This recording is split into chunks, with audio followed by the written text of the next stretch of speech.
दत्ता लाड, दैनिक पुण्यनगरी, जिल्हा प्रतिनिधी, परभणी. परभणीच्या बाबतीत बोलायचं झालं तर परभणीच्या लोकांची मानसिकताच जे परभणीचे पुढारी आहे तर त्यांनी कशा पद्धतीनं परभणी शहराला, परभणी जिल्ह्याला विकसित केलं पाहिजे ती मानसिकताच इथल्या पुढाऱ्याची एकमेकाविषयी द्वेषाची भावना, एकमेकाविषयी पाडण्याची भावना. त्यामुळं ते जे काही शासनाकडून फंड येतात ते फंड आणण्यासाठी ते कुठलेही प्रयत्न करत नाही, एकमेकाच्या गटांगळ्यामध्येच अडकलेले असतात.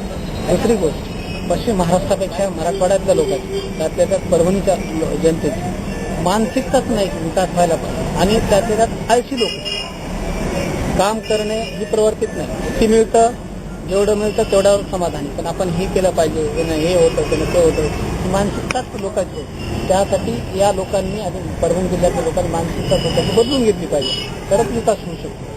त्यातल्या त्यात ज्या पद्धतीचा विकास करायचा असेल त्या पद्धतीची ती माणसं हवी, मग ती राजकारणातली असो, प्रशासनातली असो, त्या क्वालिटीची माणसं या जिल्ह्याला अद्यापपर्यंत मिळालेली नाही. त्यामुळे परभणी जिल्ह्याचा विकास म्हणावा तसा अद्याप झालेला नाही. माहिती दिली त्याबद्दल धन्यवाद सर.